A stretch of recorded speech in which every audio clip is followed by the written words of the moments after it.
جو علم حاصل کرنا چاہتے تھے چپکے چوری پتہ چل جاتا تھا، انہیں سزا دی جاتی تھی۔ شہید مطہری اپنی کتاب میں تحریر فرماتے ہیں کہ زمانہ ایران پر دو ممالک اس زمانے میں بہت ترقی یافتہ مانے جاتے تھے، زمانہ قدیم میں ایران اور روم۔ ایران جو ترقی یافتہ ترین ممالک میں شمار ہوتا تھا، اس کے بارے میں تحریر فرماتے ہیں کہ ایران کے اوپر جنگ کے خطرات کے بادل منڈلانے لگے۔ یونان یا روم کی طرف سے حملے کا امکان تھا۔ ظاہر سی بات ہے دشمن کے حملے کو روکنے کے لیے فوج چاہیے، اسلحے چاہیے، فوج اور اسلحے کے لیے پیسہ چاہیے۔ بادشاہ کے خزانے میں اتنا پیسہ نہ تھا کہ وہ جنگ کی تیاری کر سکے۔ اپنے دانشور وزیر اعظم کو بلایا، بزرجمہر یا بزرگ مہر، عربی میں یہ جو ہے بزرجمہر کے نام سے یاد کرتے ہیں اور فارسی میں بزرگ مہر کے نام سے یاد کرتے ہیں۔ بڑا دانشور وزیر اعظم، اسے بلایا، اس کے سامنے مسئلہ رکھا کہ ملک کو پیسے کی ضرورت ہے، جنگ کے خطرات ہیں، اگر کہیں سے کوئی قرضہ مل جائے، جو قرضہ دے گا ہم اسے منہ مانگا انعام دیں گے۔ بزرجمہر نے اعلان کر دیا کہ جو کوئی بادشاہ سلامت کو قرضہ دے گا، حکومت کے خزانے کو قرضہ دے گا، قرضہ تو واپس ملے گا ہی، منہ مانگا انعام بھی ملے گا۔ بہت سارے ممالک ایسے ہیں جہاں پر حکومت کے خزانے سے زیادہ افراد کے پاس پیسہ ہوتا ہے، من جملہ ہمارے ہندوستان میں بھی آپ جان ہی رہے ہیں۔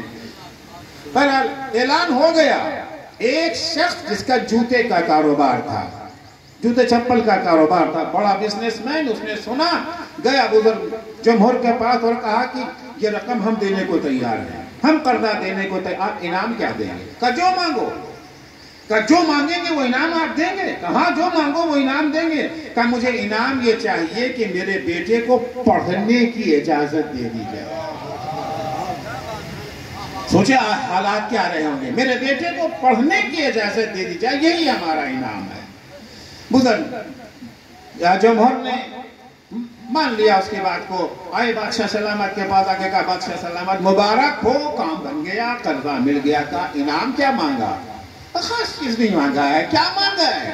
کہا انعام میں بیٹے کو تعلیم کا حق مانگا۔ کہا تم نے کیا کیا؟ کہا میں دے دیا۔ کہا پاگل ہو گئے ہو، دماغ خراب ہو گیا، پیسہ ملے یا نہ ملے، ملک بچے یا نہ بچے، میں کسی کو تعلیم کی اجازت نہیں دے سکتا۔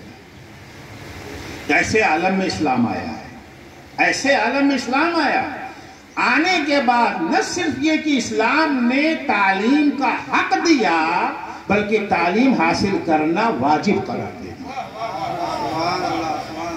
دیکھیں آج یو این او نے، دنیا نے بہت ترقی کر لی، دنیا میں ترقی ہو گئی، یو این او میں ماہرین دانشور طبقہ بیٹھا، بیٹھنے کے بعد انہوں نے انسانی حقوق کا منشور تیار کیا، ہیومن رائٹس کا چارٹ تیار کیا۔ اس میں ایک حق کیا دیا ہے، ہر انسان کو تعلیم حاصل کرنے کا حق ہے۔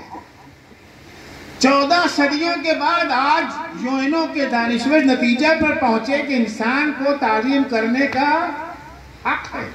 حق اور فرض کا فرق تو آپ کو معلوم ہے، حق اور فرض کا فرق تو معلوم ہے۔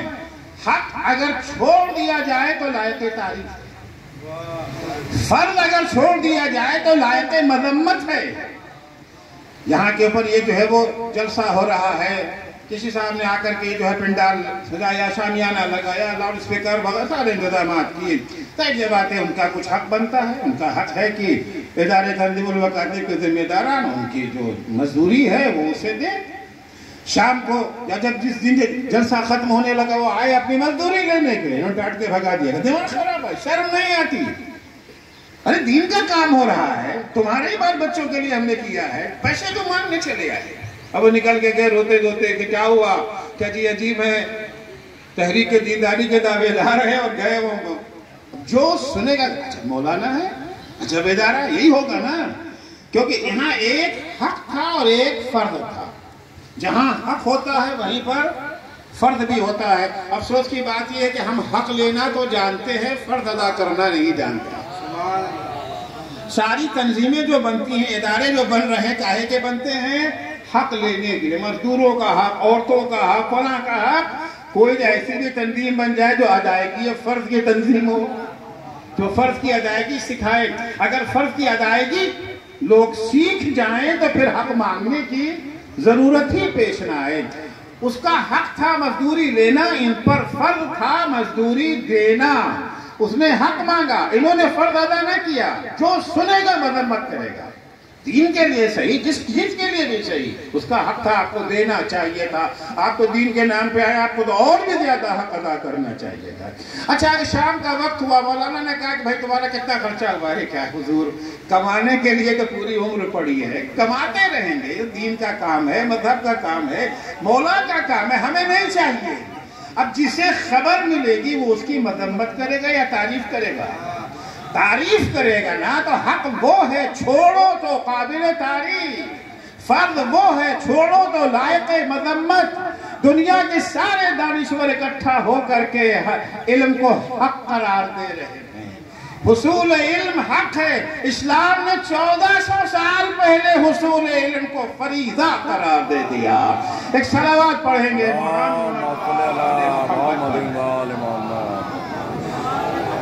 عزیزو، یقیناً اسلام کی نگاہ میں کتنا ہے، وقت بہت تنگ ہے، چند باتیں عرض کر کے بات کو تمام کر دوں گا. تو اسلام نے علم کو، اور علم اسلام کی نگاہ میں ہر علم محترم ہے. عام طور سے علم دین اور علم دنیا کی تفریق کی جاتی ہے، اور ہے بھی دو طرح کے علم ہیں، علم دین اور علم دنیا.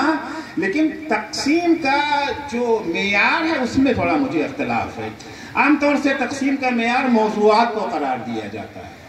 مثلا علم حدیث علم دین ہے، علم تفسیر علم دین ہے، علم فقہ علم دین ہے، علم کلام علم دین ہے. میڈیکل سائنس علم دنیا، میڈیکل سائنس علم دنیا، کمپیوٹر سائنس علم دنیا، فلاں علم دنیا ہے نا. تفریق یہ ہے. میں موضوع کی تقسیم کا قائل نہیں ہوں، مقصد کی تقسیم کا قائل ہوں. کس مقصد سے علم حاصل کیا جا رہا ہے؟ اگر علم حاصل کرنے کا مقصد رضائے خدا ہے، علم حاصل کرنے کا مقصد خدمت خلق خدا ہے، تو یہ علم دین ہے. اور اگر علم حاصل کرنے کا مقصد حصول دنیا ہے تو یہ علم دنیا ہے، علم دین نہیں ہے. چاہے وہ فقہ ہو، چاہے وہ حدیث ہو، چاہے وہ کلام ہو. میں یہ کہنے کی جرات نہ کرتا اگر پیغمبر اکرم صلی اللہ علیہ وآلہ وسلم کی یہ حدیث نہ ہوتی. حضور فرماتے ہیں من طلب العلم لیباہی بہ العلماء او لیتمار بہ السفہاء. جو شخص علم حاصل کرتا ہے، نیت یہ ہے کہ ہم علماء پر اپنی برتری ثابت کریں گے.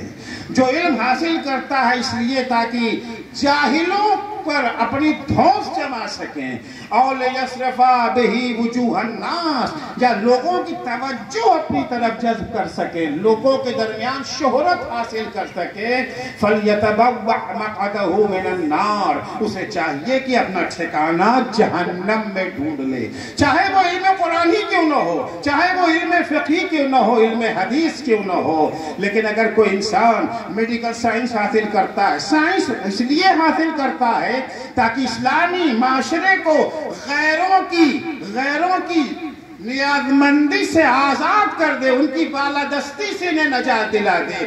کیونکہ جاہل کا ہاتھ ہمیشہ پڑھے لکھے لوگوں کے آگے پھیلا رکھتا ہے. اگر تم چاہتے ہو ان کی بالادستی سے آزاد ہونا چاہتے ہو تو علم کے میدان میں آگے بڑھنا پڑے گا. وہ سائنسداں جس نے اپنی سائنسی کاوشوں سے اسلامیہ جمہوریہ ایران کو امریکہ جیسی سپر پاور کی آنکھوں میں آنکھیں ڈال کے بات کرنے کے لائق بنا دیا، یہ علم دین ہے، علم دنیا نہیں ہے. تو عزیزو، علم دین وہ علم جس کا مقصد رضائے خدا ہو، خدمت خلق خدا ہو، جو دل میں یاد خدا کو لبریز کر دیتا ہے، وہ علم جو ہمیں گناہوں سے دور کر دیتا ہے. عزیزو، جب ایسے عالم ہوتے ہیں، محال یہ ہے جنگ اپنے شباب پر ہے، تیر برس رہے ہیں، تلواریں چل رہی ہیں. ایسے موقع پر انسان سب کچھ بھول کر کے ساری نگاہ اس کی جنگ کی طرف ہوتی ہے، دشمن کی چالوں کی طرف ہوتی ہے، کیسے دشمن کو زیر کیا جائے. لیکن اللہ اکبر، وہ کیسے عالم تھے. ایک نگاہ دشمن کی صفوں پر ہے اور ایک نگاہ آسمان کی طرف. ایک نگاہ آسمان کی طرف ہے. ایک موقع آتا ہے کہ ابو ثمامہ آگے بڑھ کے کہتے ہیں مولا نماز کا وقت ہے. مولا شاید یہی وقت ہے نا, مولا نماز کا وقت ہے. امام کہتے ہیں ابو ثمامہ تم نے نماز کو یاد کیا. قد جعلک اللہ من المصلین, اللہ تمہیں نماز گزاروں میں شامل کر. عزیزو جب علم کے ہمراہ تزکیہ نفس آ جاتا ہے, جب علم کے ہمراہ یاد خدا ہوتی ہے, جب علم کے ہمراہ گناہوں سے دوری ہوتی ہے, انسان کتنا ترقی کر جاتا ہے. ترقی کس معراج پہ پہنچ جاتا ہے کہ آج 1400 سال کے بعد بھی ہماری حسرت ہے یا لیتنا کننا معکم فنفوز فوزا عظیما. اے کربلا کے شہیدوں, اے کربلا کے شہیدوں, کاش ہم بھی تمہارے ساتھ ہوتے. ساتھ سے مراد یہ جو ہے فزیکل ساتھ نہیں ہے, جسمانی ساتھ نہیں ہے. اس مشن میں ہم تمہارے ساتھ ہو جائیں, اس راستے پر ہم تمہارے ساتھ ہو جائیں جس کی بنا پہ تمہیں وہ کامیابی, وہ ترقی ملی. فنفوزا فوزا عظیما, ہمیں بھی وہ عظیم کامیابی مل جاتی. کیا ہے کربلا کے شہیدوں کا؟ ابو ثمامہ نماز کا ذکر کرتے ہیں. امام فوراً حکم دیتے ہیں صفے درست کی جائیں, نماز پڑھی جائے گی, وہ بھی جماعت کے ساتھ پڑھی جائے گی. مگر تیروں کی بارش ہو رہی ہے, نیزے چل رہے ہیں, تلواریں برس رہی ہیں, کیسے نماز پڑھی جائے گی؟ دو جیالے اصحاب حسین کے آگے بڑھتے ہیں, سعید اور زہیر. مولا آپ نماز پڑھیے, ہم آپ کی حفاظت کریں گے. ایک عالم دین تھے جو اکثر یہ کہا کرتے تھے کہ جن لوگوں نے کربلا میں حسین کا ساتھ دیا کوئی بڑا کام نہیں کیا. ہاں, جن لوگوں نے حسین کا ساتھ چھوڑا وہ بہت گرے ہوئے انسان. حسین جیسی عظیم ہستی, اس کا ساتھ اگر نہ دیں گے پھر کس کا ساتھ دیں گے؟ حسین کا ساتھ دینا بڑی بات نہیں ہے, ساتھ نہ دینا یہ تعجب کی بات ہے. عزیزو وہ کہتے ہیں کہ ایک دن میں نے خواب دیکھا ظہر عاشورہ ہے, جنگ اپنے شباب پر ہے. ایک دفعہ امام میری طرف رخ کر کے کہتے ہیں میں نماز پڑھنا چاہتا ہوں, تم آگے کھڑے ہو کر کے تیروں کو روکو. وہی کام جو سعید نے کیا تھا, وہی کام جو زہیر نے کیا ہے. مولا بالکل رکوں گا. میں آگے کھڑا ہو گیا. امام نے کہا اللہ اکبر, ادھر سے تیر آنا شروع ہوئے. تیر جب قریب پہنچا, اب یا میں اپنے اوپر تیر کو لے لوں, جیسے ہی تیر میرے قریب آیا میں بیٹھ گیا. تیر امام کے سینے پہ جا کے لگا. میں بہت پشیمان ہوا, یہ میں نے کیا کر دیا, نہیں اب کی نہیں ہونے دیں. پھر میں کھڑا ہوا, پھر تیر آیا, تیر میرے قریب آیا تو پھر میں ڈر کے بیٹھ گیا. تیر امام کی پیشانی پہ لگا. ایک دفعہ امام نے مسکرا کے ہمیں دیکھا, اب تمہیں ہمارے اصحاب کی عظمت کا پتہ چلا. کتنے عظیم افراد تھے. سعید و زہیر کھڑے ہو گئے. مولا ہمارا وعدہ ہے جب تک آپ کی نماز ختم نہیں ہو جاتی ایک تیر بھی آپ تک نہیں آ سکتا. تاریخ میں یہی تو ہے نا کہ سعید و زہیر کھڑے ہیں, جو تیر آ رہا ہے اپنی ڈھال پہ روکتے ہیں, جو ڈھال پہ نہیں رک پاتا ہے اپنے ہاتھوں پہ روکتے ہیں, اپنے سینے پہ روکتے ہیں. جب تک امام کی نماز ختم نہ ہو گئی ایک تیر بھی امام کو پیوست نہ ہو سکا. ادھر امام نے کہا السلام علیکم ورحمت اللہ وبرکاتہ, ادھر سے سعید کی آواز ہے السلام علیکہ یا ابا عبداللہ. مولا میرا سلام آخر قبول. حسین سعید کے سراہنے پہنچے. سعید نے جب مولا کو دیکھا بس ایک سوال کیا, کیا عظمت ہے اصحاب حسین کی. مولا سے سوال کہتے مولا حل اوفیت, کیا ہم نے اپنا وعدہ پورا کر دیا؟ فکر صرف اس بات کی ہے کہ جو وعدہ کہیں ایسا تو نہیں کہ کوئی تیر جا کر کے حسین کو لگ گیا ہو. کن عظمتوں کے مالک ہے کربلا کے شہداء. مرد ہی نہیں, خواتین کو بھی اگر آپ دیکھیں, مرد بڑے بوڑھے بچے عورتیں جو بھی, ہر ایک حسین پر اپنی جان قربان کرنے کے لیے تیار. وہ خواتین جن سے جہاد ساقط تھا, ظاہر سی بات ہے کہ وہاں کربلا کے شہداء، کربلا کے مجاہدین صرف جذبات سے کام نہ لیتے تھے، جہاں جذبہ ہے وہیں اطاعت امام کا احساس بھی، ایک کام بھی امام کی مرضی کے خلاف نہیں آنا چاہیے۔ کہیں نہیں ملے گا کہ جوش میں آ کے کسی کربلا کے مجاہد نے کوئی ایسا قدم اٹھایا ہو جس سے امام راضی نہ رہے ہوں۔ خواتین سے جہاد ثابت ہے، خواتین میں بھی قربانی کا جذبہ ہے، چاہتی ہیں قربانی دینا، مگر امام کا حکم ہے، شریعت کا حکم ہے، میدان میں نہیں جا سکتی ہیں، تو وہ اپنے گود کے پالوں کو تیار کر رہی تھی قربانی کے لیے۔ یہ صرف جناب زینب نہ تھی جو محمد کو تیار کر رہی تھی، یہ صرف ام فروا نہ تھی جو قاسم کو تیار کر رہی تھی، مسلم ابن اوسجا کی زوجہ بھی اپنے نونہال کو تیار کر رہی تھی۔ مسلم جب زخمی ہو کر کے زمین کربلا پہ آئے، حسین کے قدموں کے پاس مسلم نے دم توڑا ہے۔ امام مسلم کے سرہانے ہیں کہ اچانک امام کی نظر پڑی ایک بچہ ہے جو مقتل کی طرف جا رہا ہے۔ بچہ اتنا کم سن ہے کہ کمر میں جو تلوار بندھی ہے وہ زمین پر خط دیتی جا رہی ہے۔ امام نے اصحاب سے کہا دیکھو کون بچہ ہے، کس کا لخت جگر ہے، کہاں جا رہا ہے، روکو اسے۔ اصحاب آگے بڑھے، بچے کو روک کر لے کر کے امام کی خدمت میں آئے۔ امام نے پوچھا بیٹا تم کس کے چشموں چرا ہو، کہاں جا رہے ہو؟ آقا اسی بوڑھے صحابی کا لخت جگر ہو جس کا جنازہ آپ کے سامنے رکھا ہوا ہے، مولا میدان میں آپ کی نصرت کے لیے جا رہا ہوں۔ بیٹا پلٹ جاؤ، خیمے میں چلے جاؤ، تمہاری ماں کے لیے تمہارے باپ کا غم کافی ہے، ماں سے تمہارا صدمہ برداشت نہ ہو سکے گا۔ بیٹے نے جواب دیا آقا یہ تلوار میری ماں ہی نے میری کمر میں باندھی ہے۔ ابھی بیٹے اور امام میں گفتگو ہو رہی تھی کہ ایک دفعہ خیمے سے در خیمہ سے آواز آئی آقا مسلم نے اپنی قربانی پیش کی ہے، اسے میری طرف سے قبول کر لیجئے۔ اللہ لعنت اللہ علی قوم الظالمین وسیعلم الذین ظلموا ای منقلب ینقلبون۔ بار اللہ تجھے واسطہ ہے محمد و آل محمد علیہ السلام کا، ہماری اس مختصر سی عبادت کو قبول